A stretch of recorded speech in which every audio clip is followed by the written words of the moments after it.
Sir Revanth Reddy గారు దావోస్లో పర్యటిస్తున్న సందర్భంగా ఒక ప్రెస్ మీట్లో ఆయన మన అయోధ్య రామ మందిరం ప్రాణ ప్రతిష్ఠ ఈ నెల 22న జరగబోతుంది కదా సార్. దీనిపైన మోదీ గారి పైన విమర్శలు చేయడం చూస్తున్నాం. అంటే ఆ, నిజమైన హిందూ ఎవరు కూడా అక్కడికి వెళ్ళరు, అసలు ఆ నిర్మాణం పూర్తి కాకముందే ఇక్కడ ప్రాణ ప్రతిష్ఠ చేయడానికి గల కారణాలు అందరికీ తెలిసిందే అంటూ ఆయన విమర్శించడం చూస్తున్నాం సార్ మోదీ గారి ఆయన ప్రభుత్వం పైన.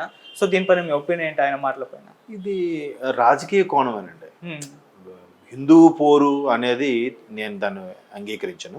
రాజకీయ కోణమే, తప్పులేదు. అంటే ఇప్పుడు ఆయన ఒక కాంగ్రెస్ పార్టీ ముఖ్యమంత్రిగా ఉన్నప్పుడు పాత్రికేయుడు అడిగిన క్వశ్చన్కి చెప్పుకుంటారు తప్ప ఆయన కోరిక ఎలుక్కునేది అయితే ఉండదు నాకు తెలిసి, రేవంత్ రెడ్డి గారి బిహేవియర్ ప్రకారం. అంటే ఆయన పరిపాలన చూస్తున్నాం కాబట్టి. సో ఇంకోటి ఏంటంటే ఇప్పుడు ఈయన ఇచ్చిన స్టేట్మెంట్ రేవంత్ రెడ్డి గారు అన్న మాట చాలామంది విమర్శించారు ఆ మాట మీద. ఎందుకంటే మోదీ గారు లేదా బీజేపీ మతతత్వం పార్టీ కేవలం ఇంకా 2 నెలల్లో ఎన్నికలు ఉన్నాయనే ఉద్దేశంతోనే ఇటువంటి పోకడలకు పోతుంది, ఊరికే రాజకీయ రంగు పులుముతోంది, దానికి మతమనే రంగు పులుముతోందని విమర్శలు ఈయన చేసిందే కాదు, ఇంతకన్నా ప్రముఖులు ఇంతకన్నా ఘోరంగా ఘాటుగా చేసిన విమర్శలు కూడా ఉన్నాయి, లేకపోలేదు. అయితే ఏంటంటే అది ఆ విగ్రహ ప్రాణ ప్రతిష్టకు సంబంధించి దేశ నలుమూల నుంచి మేధావులు, పండితులు, సిద్ధులు, యోగులు వాళ్ళతో పెట్టిన ముహూర్తం ఇది. మఠాధిపతులు, పీఠాధిపతులతో పెట్టించిన ముహూర్తంకి ఆ పర్టికులర్ దాన్ని ఏమంటారు, పుష్యమాసం అయిపోయిన తర్వాత లేదా మాఘమాసం నెక్స్ట్ వచ్చే మాసంకి సంబంధించి ఏదైతే ఉందో ఆ మాసాల్లో వచ్చే రాముని నక్షత్రము కానీ అయోధ్య స్థల ప్రభావం కానీ దానికి సంబంధించి అన్ని వెరిఫై చేసి ఆ ముహూర్తం తీపిచ్చారు. అక్కడ ఇప్పుడు మనం కూడా పూర్తి అవ్వకముందే ముహూర్తం అన్నారు. కొన్నిసార్లు మీరు అబ్జర్వ్ చేయండి, వుడ్ వర్క్ అవ్వదు, లేదంటే ప్లాస్టరింగ్లు అవ్వవు, అరే మళ్ళీ ముహూర్తాలు లేవు కదా, ముందు గృహప్రవేశం చేసేస్తుంటాం కదా. మరి దాన్ని తప్పు పట్టేది ఎలా పడతాం? ముందు ఆ ముహూర్తం బలమైనది, అది ఎంత సంకల్పంతోని ఎన్నో సంవత్సరాలుగా ఫైట్ చేస్తూ గెలుచుకున్న యావత్ భారతదేశం అంతా జై శ్రీరామ్ జై శ్రీరామ్ నినాదాలతో మారుమోగిపోతున్న సందర్భం, దాన్ని మరి ఎలాగ రక్తి కట్టించాలి? అంత బలమైన ముహూర్తం ఉంటే కానీ, బలమైన ముహూర్తం ఉంటేట మీరు చాలామంది పండితులు చెప్తుంటారు, ముహూర్త బలము ఎంత గట్టిది అంటే అమ్మాయి అబ్బాయికి ఇష్టం లేకపోయినా ఒకరినొకరు ఆ ముహూర్త బలము కానీ కట్టి పడేసిందంటే లైఫ్ లాంగ్ వాళ్ళు కలిసి జీవిస్తారట. అంటే ముహూర్త బలము సరైన సిద్ధాంతి, సరైన వాడు కరెక్ట్గా పెట్టగలిగితే దాన్ని నోబడీ కెన్ స్టాప్. అంత బలం ఉంటుంది ముహూర్తం అంటే, అది నేను నమ్ముతాను దాన్ని. సో ఆ బలంతో పెట్టారు. ఆయన మేబీ ఆయన జన్మ నక్షత్రమో లేదంటే మోడీ గారి నక్షత్రం ఎవరైతే అక్కడ క్రతువులో కూర్చొని చేయబోతున్నారో వాళ్ళ పేరు బలం కూడా ఉంటుంది. పేరు బలం మీరు అబ్జర్వ్ చేస్తే ఇప్పుడు కొంతమంది గృహప్రవేశం గట్రా చేసేటప్పుడు భార్య పేరు మీద ఉంటుందా, భర్త పేరు మీద ఉంటుందా, లేదా భార్య భర్త ఇద్దరు నక్షత్రాలు కలుస్తున్నాయా లేదా, అట్లాంటిది అబ్జర్వ్ చేసే ముహూర్తం తీస్తారు. ఇక్కడ కూడా అలాగే తీసుంటారు. బట్ ఆయన ఒక రాజకీయ ప్రత్యర్థిగా, వీళ్ళు బీజేపీ వాళ్ళ కాంగ్రెస్ కాబట్టి ఏదో ఒకటి అనాలి, పైగా మీడియా మిత్రుడు అడిగిన దానికి ఏదో ఒకటి చెప్పాలి, బస్ ఆ ఉద్దేశంతో అని ఉండొచ్చు. కానీ అది అంత ఆషామాషి విషయం కాదు. హిందువుడు అనేవాడు మీరు రోజుకు ఒక వార్త చూస్తే ఒక 96 ఏళ్ల ముసలావిడ ఈ అయోధ్యలో అది రామ మందిరం కట్టి దానికి వెళ్తాము అనుకునే వరకు కూడా ఆవిడ మౌనవ్రతం వేయలేదంట. సుమారుగా 21 సంవత్సరాలు మౌనవ్రతంలో ఉండేదంట. నెలలో ఒక్కరోజు మాత్రమే కుటుంబ సభ్యులతో గంట మాట్లాడేదంట. ఈ 21 సంవత్సరాలు కూడా మాట్లాడలేదు. అది అంటే అటువంటి హిందువులు, అటువంటి రామభక్తులు తప్పించిపోయి ఉన్న సందర్భం అది ఆయన రాజకీయంగా చేసిన స్టేట్మెంట్ అని నేను భావిస్తున్నాను. అది కూడా తప్పదు, ప్రత్యర్థి పార్టీలో ఉన్నారు కాబట్టి, బీజేపీకి కాంగ్రెస్కి పోటీగా ఉంది కాబట్టి ఏదో ఒకటి మాట్లాడాలి, అనాలి, ఏదైనా ఒకటే. అయితే ఆయన చివరికి ఒక మాట అన్నారు, భద్రాచలం ఒకటేనా అయోధ్య ఒకటే అని అన్నారు. వెళ్తాను అన్నారుగా, వెళ్ళనని అనలేదుగా. ఇంకోటి ఏంటంటే బీజేపీ ఇంతకుముందు కూడా డిమాండేషన్ ఇచ్చింది నోట్లకు సంబంధించి, అది చాలా పెద్ద డెసిషన్. సరిగ్గా ఎలక్షన్స్ ముందే దానికి అవన్నీ ఇలా చేస్తుంది అని కూడా కొన్ని రకాల వార్తలు మేబీ అయ్యుండొచ్చు. ఇప్పుడు కూడా ఎలక్షన్స్ ముందే మళ్ళీ రామ మందిరం ఓపెనింగ్ చేస్తుంది కాబట్టి మళ్ళీ ఒక్కసారి ఆ ఓట్లని వాళ్ళకే పడేలా చేసుకుంటుంది మేబీ. మరి ఇంతకుముందు ప్రభుత్వాలు ఎందుకు చేయలేదు, ఎందుకు చేయలేకపోయి? ఒకవేళ ఇలా చేయడం వల్ల వాళ్ళకి కూడా తెలియదా, ఒక రకమైన మైనారిటీ సంబంధించిన ఓట్లన్నీ పోతాయని తెలుసు కదా, అయినా వాళ్ళు ఎందుకు చేస్తున్నారు?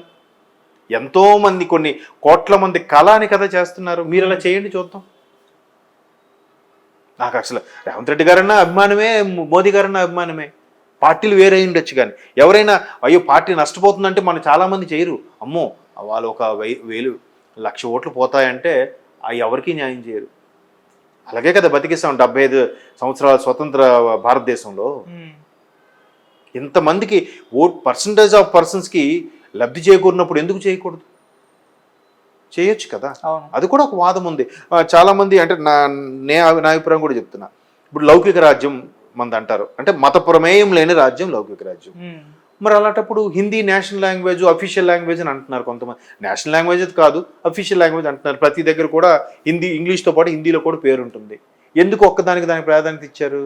అంటే ఎక్కువ రాష్ట్రాలు హిందీ మాట్లాడతాయి కాబట్టి హిందీకి ప్రాధాన్యత ఇచ్చారు కదా. మరి ఎక్కువ మంది పర్సంటేజ్ హిందువులు ఉన్నారు కాబట్టి హిందూ పరమైన రాజ్యం అని డిక్లేర్ చేయొచ్చుగా, చేయకూడదా?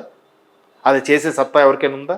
ఓట్లు పోతాయి, ఓట్ల రాజకీయాలు. ఓటర్లను చాలా ఒక వర్గానికి చెందిన వారు మనకు ఓట్లు వేయరు అనుకునే వాళ్ళు కూడా ఉన్నారు. అంతకుముందు ట్రిపుల్ తలాక్ సంబంధించి క్యాన్సిల్ చేశారు. క్యాన్సిల్ చేస్తే ఓన్లీ ఆ పర్టికులర్ మైనార్టీకి సంబంధించిన ఓట్ల కోసమే బీజేపీ ఇలా బిహేవ్ చేసిందని. పోనీ అలాగే అనుకోండి, మీరు ఎందుకు చేయలేదు? అంతే కదా. అందరూ ఆడామగా ఇద్దరూ సమానమే. మరోవైపు 33% చట్టసభల్లో కూడా ఇస్తున్నప్పుడు, అందరికీ సమాన హక్కులు కల్పించాలన్నప్పుడు, వేరే మతంలోకి అయితే మాత్రం ఆడవాళ్ళు దేవాలయాలు పంపించాడని చెప్పి రాద్ధాంతాలు చేయొచ్చు, సుప్రీంకోర్టులో వాదించవచ్చు. ఓ పర్టికులర్ మైనార్టీకి చెందిన సంబంధించిన అమ్మాయిల విషయంకి వస్తే మాత్రం వాళ్ళు ఆడవాళ్ళు కాదా? అక్కడ ఎందుకు ఆ నిబంధనలు? అక్కడ మాత్రం వాళ్ళ దాంట్లో చొరవ చూపకూడదు, వాళ్ళు దూరకూడదు అంటారు. మరి మిగతా మతాల ఆడవాళ్ళు దాంట్లోకి దూరిపోవచ్చా? కాదు కదా. కాబట్టి ఆయన ఈ అయోధ్య మందిరం, రామ మందిరం విషయం అయితేనేమి, ఎవరైతే ఆ బాబాజీ గారు, కళ్ళు లేని బాబాజీ గారు ఇచ్చిన విట్నెస్ కానీ, లేదంటే ఆయన ఎవరు సీనియర్ అడ్వకేట్ ఆయన కానీ, చాలామంది సుదీర్ఘంగా ఒక లైఫ్ టైం దానికి డెడికేట్గా చేసి వాదించి దానికి ఎందుకు, దానికి మూలాలేంటి అని కూడా వాదించి చేసుకోగలిగారు. కోర్స్ అంటే దాంట్లో కొంత వాస్తవం ఉండొచ్చు, కొంత అవాస్తవం ఉండొచ్చు, లేదా వాస్తవానికి ఎక్కువగా బలం చేకూర్చేలా మరికొన్ని యాడ్ చేసి ఉండొచ్చు. తప్పదు. ఇప్పుడు అటువైపు వాళ్ళు మాకు చెందింది అని ప్రైడ్ చేయడం కూడా తప్పు లేదు. ఎందుకంటే వాళ్ళు తెలిసిన వరకు వాళ్ళకి సంబంధించిన ఉంది అది కాబట్టి అది వాళ్ళ అభిప్రాయం. బట్ మూలాలకు వెళ్తే మాదుందని చెప్పి వీళ్ళ అభిప్రాయం. సో ఇటువంటి నేపథ్యంలో దాని మీద మొదటి నుంచి కూడా రభస జరుగుతూనే ఉంది.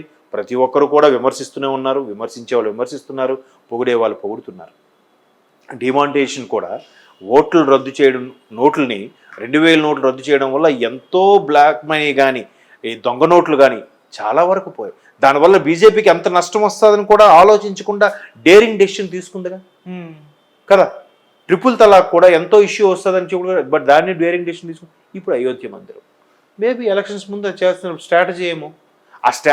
నిజంగా నిస్వార్థంగా ప్రయత్నిస్తున్నప్పుడు కరెక్ట్గా ఎలక్షన్స్ వస్తున్నాయేమో, అక్కడికి అది సింక్ అవుతుందేమో, కరెక్ట్గా ప్రతిపక్షాలకు కూడా ఛాన్స్ దొరికింది.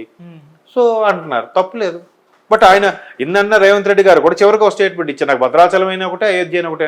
మళ్ళీ ఆయన ఆ రామ్ భక్తులను ఇప్పుడు ఇండైరెక్ట్గా ప్రూవ్ చేసుకున్నారుగా, అయిపోయింది.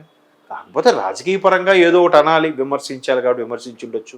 ఆయన జనరల్గా అలాగా అంత ఘాటుగా విమర్శించే వ్యక్తి అయితే కాదు. బట్ హిందువులు కొంతమంది వెళ్ళకపోవచ్చు. ఇప్పుడు ఆయన లాంటి వాళ్ళు లేదు, పార్టీ పరంగా చూసినా కూడా ఇంత స్టేట్మెంట్ ఇచ్చారు కాబట్టి వెళ్ళకపోవచ్చు. తర్వాత వెళ్తారేమో. పూర్తి ఇప్పుడు మంచి ముహూర్తం ఇనాగరేషన్ అయిపోయిన తర్వాత మెల్లమెల్లగా ఆ సెక్యూరిటీ రీజన్స్ పరంగా కానీ, ఎందుకంటే ఎంతో ఫైట్ చేసి తెచ్చుకునేది కాబట్టి దానికి తగ్గట్టు భద్రత కూడా ఉండాలిగా.